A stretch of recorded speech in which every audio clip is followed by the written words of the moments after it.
This is All Things Considered. I'm Robert Siegel. And I'm Jackie Leiden. Over the course of a year, a series of children's books has become so popular it's outsold Goosebumps, the best-selling scary stories for kids. The new series, aimed at readers 9 to 12 years old, is called The Animorphs, and it's published by Scholastic. 10 million of the Animorphs books are in print, and a new title appears each month. Many children log on to the Internet to read sample chapters before the next book is released. Through word of mouth and good marketing, the Animorphs have become a publishing phenomenon. NPR's Margot Adler reports. Remember how the young Arthur in T.H. White's The Sword in the Stone learns the most important lessons in life from animals. His teacher Merlin turns him into various creatures, and at the finale, when he must pull out the sword from the stone to become king, he remembers the advice of each animal and succeeds. Now move 1,000 years ahead into our high-tech, somewhat cynical and conspiracy-minded age. Add a few ideas from Invasion of the Body Snatchers, and you might get something like the Animorphs. The Animorphs began when Katherine Applegate, an author who has written more than 70 books, including several children's series, wrote a proposal to Scholastic for a trilogy called The Changelings.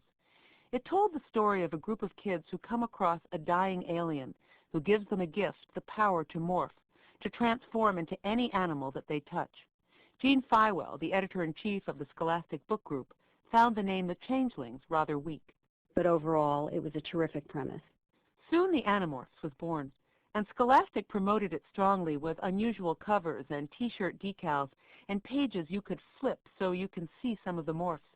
And perhaps it was partly those covers that made the books take off, each one showing a different character as they transformed themselves into lizards, dolphins, hawks, and tigers.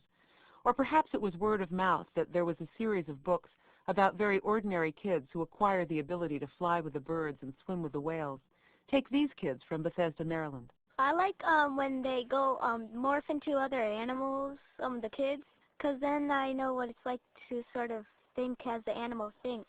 But also they tell what it feels like as they're morphing. They don't just say, like, I morphed into a lizard. It happened very quickly. And also how it looks like. How old are you guys? 9. I'm 9 and I'm going to be 10. We're all in the same class, in the 4th grade, and at the same school. Katherine Applegate lives in Minnesota, and besides being able to write a book a month, she seems to have an uncanny ability to make you believe she knows what it would be like to be a seagull enjoying some food at a garbage dump, or what it would feel like to move as a cat, a fly, even as a cockroach.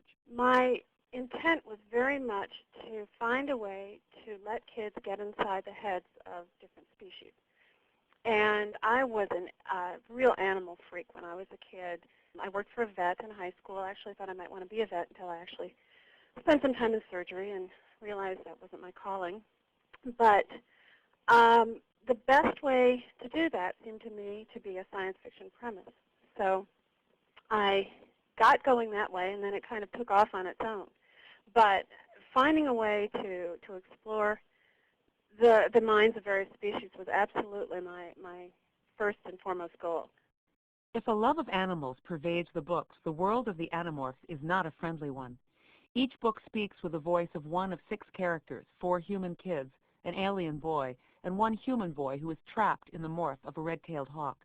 Together they fight an alien invasion by parasitic gray slugs called Yeerks, who are attempting to take over the Earth. There is a Darth Vader-like character who personifies evil named Visser III. Although the writing is fairly simple, there is lots of science and animal lore in each book. Gene Feiwell of Scholastic says the series is more complicated and detailed than any she has worked on, and she says the idea of morphing seems particularly attractive to kids at a time when their own lives and bodies are changing. So the books give a message that despite a world of chaos, you have some control. You have the power to be who you are and to even change who you are if that's what you want to do, and you have the power to fight against things that you think are wrong. If you surf the Internet, you will find an official Animorphs webpage with games and a forum, as well as perhaps a dozen other Animorph websites set up by kids. Kids are also writing reviews of the books online, and a number have formed their own clubs, like our group of 9-year-olds. We read the Animorphs books, we make Animorphs comic books, we make some cards of them, we even write a few stories about them, and we play games with them. What are your favorite morphs? I like the elephant. Tiger. The books are definitely deeper than Goosebumps, and they haven't gotten the kind of criticism Goosebumps has, with some teachers banning those books in school. But that doesn't mean everyone loves them. Jean Feiwel. We will still get letters criticizing the series for sensationalism, or that it is too violent, or that kids shouldn't morph into animals. Anything having to do with body changes is problematic for people. And there are some people who might say that Scholastic is promoting a strange, almost 1950s science fiction view of the world, with aliens and yerks infesting people's brains and people being controlled by foreign entities, not to mention a whole bunch of vicious alien enemies, bloodthirsty centipedes called taxons, and creatures with blades on their bodies called hork-bajir. But Catherine Applegate says just watch when a hawk, in its beautiful fierceness, swoops down on a mouse. I think when you look at the action scenes in Animorphs, you have to remember it's almost always a scene derived from nature. The most violent scene I ever wrote was a battle between two ant colonies. I make it a real point not to have any direct human-on-human violence. And I'm sensitive to this issue because I want very much to show the consequences of violence, the terrible toll it takes, even on people like these kids who have to use it for self-defense.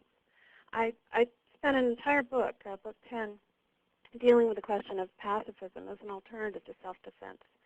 And I doubt you'll find another middle reader series around that does a better job of addressing basic philosophical issues like that. When Tobus morphed into Tobias morphed into a red-tailed hawk. He's struggling with the fact that now he's a hawk and he has to eat prey, and he has to Book 13, which I asked Santa Claus for Christmas. Tobias, he has the choice to stay a hawk forever or morph into a human, and it's like he has to take the consequences for what he does.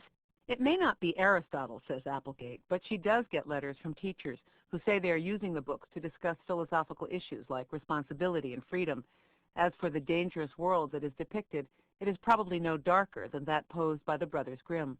Catherine Applegate has a contract to write 37 Animorph books. Number 15 is due off the presses any day, and there's a TV show around the corner. Margot Adler, NPR News, New York.